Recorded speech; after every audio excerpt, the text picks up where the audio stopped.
Kabupaten Manggarai Timur positif COVID-19 usai menjalani rapid test antigen Selasa 1 Maret 2022 lalu. Nah, untuk mengetahui informasi selengkapnya kami sudah terhubung bersama dengan juru bicara Satgas Percepatan Penanganan COVID-19 Kabupaten Manggarai Timur, Jeffrin Haryanto. Pro 1, Kanal Inspirasi. Selamat pagi Pak Jeffrin. Selamat pagi Bung Rizwan. Iya. Selamat pagi untuk teman-teman DND. Salam sehat. Pak Jeffrin, Ya. puluhan pelajar ini terkonfirmasi positif COVID-19 begitu di Manggarai Timur. Nah, sampai pagi ini berapa orang pelajar Pak yang terkonfirmasi positif COVID-19? Sejauh ini kalau dari angka yang kemarin 1 Maret itu masih di angka 28 orang ya. Oke. Angka 28 orang yang positif, belum ada penambahan. Dan itu sudah tracing maksimal kemarin dilakukan karena ada kurang lebih 88 orang tracing dari kasus yang dari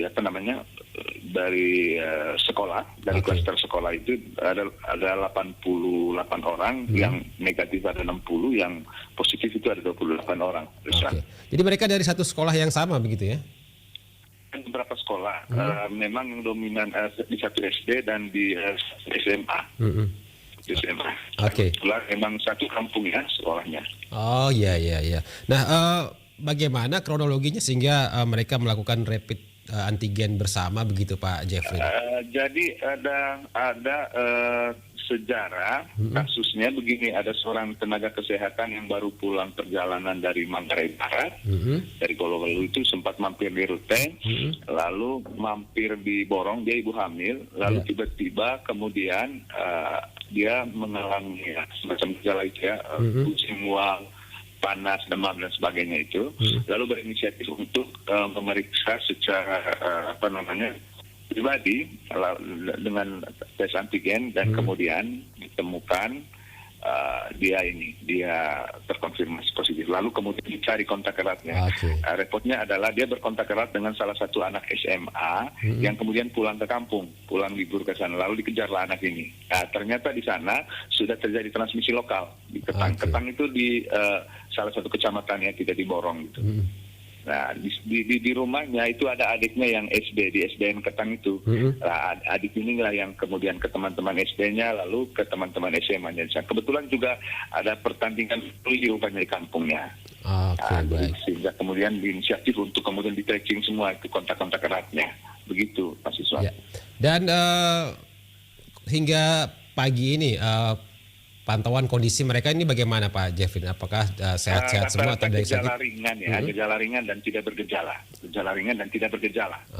Rata-rata itu seperti flu biasa. Jadi itu yang membuat juga agak kesulitan kemarin karena anak-anak kelihatan baik-baik saja gitu kan. Nah, tapi memang kemudian kita sadari bahwa ini soal belum meratanya vaksin di tingkat sekolah ya. Kenapa klaster sekolah lebih cepat dia punya penularannya. Oke, ini jadi PR juga begitu ya untuk gencar untuk vaksinasi di sekolah ya. Artinya memang dia menyasar kelompok-kelompok yang memang vaksinnya masih minim. Ya, baik. Pak Jeffrin, mereka apakah di karantina terpusat atau mandiri nih Pak Jeffrin? Yang kalau untuk klaster sekolah ini tidak ada yang di karantina terpusat kecuali ibu hamil itu ya, di shelter. Ibu hamil yang pertama yang membawa virus ini gitu. Jadi yang lain-lain masih isolasi mandiri karena tadi gejala ringan. Baik. Gitu. Nah, hingga saat ini bisa disampaikan juga nih Pak Jeffrin, bagaimana kondisi umum kasus COVID-19 di Kabupaten Manggarai Timur? Saat ini di Manggarai Timur kasus aktifnya itu ada 212 kasus. Gitu ya. Kemarin pertanggal 2 Maret itu ada penambahan 21 kasus, tapi masih dari testing antigen ya. Antigen saat ini yang melakukan isolasi terpusat itu ada 13 orang. Lalu kemudian yang melakukan isolasi mandiri itu 198 orang. Baik. Kemudian untuk vaksinasinya sendiri untuk vaksinasinya sendiri untuk dosis 1 kita sudah di angka 77,35%. Sedangkan untuk vaksin anak untuk yang usia sampai 16 tahun untuk dosis 1 itu sudah di angka 70,34%.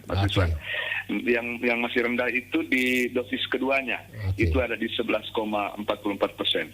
Sedangkan untuk umum, vaksin keduanya sudah ada di angka 54,28%. Yang masih kecil itu vaksin dosis 3 masih di angka 5,2%. Oke, baik. Baik Pak Jeffrey, terima kasih. Informasinya mungkin terakhir bisa disampaikan juga himbauannya untuk masyarakat Kabupaten Manggarai Timur, Pak Jeffrey. Ya, karena sekarang ini klaster sekolah lebih mudah penularannya, maka belajar dari rumah itu betul-betul ditaati. Kemarin sudah ada instruksi Bupati, juga kemudian ada surat penegasan dari Kepala Dinas Pendidikan, maka kita belajar dari rumah dulu untuk beberapa waktu ke depan.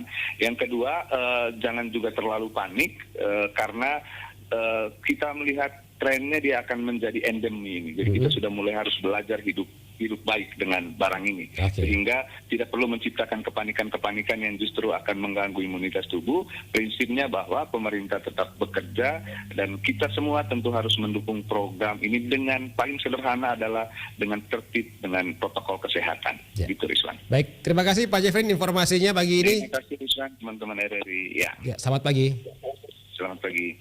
Pendengar, baru saja bersama kami Jubir Satgas COVID-19 Kabupaten Manggarai Timur ya Pak Jeffrey Haryanto yang sudah menyampaikan tadi terkait dengan topik kita puluhan siswa yang ada di Manggarai Timur ya yang terpapar COVID-19.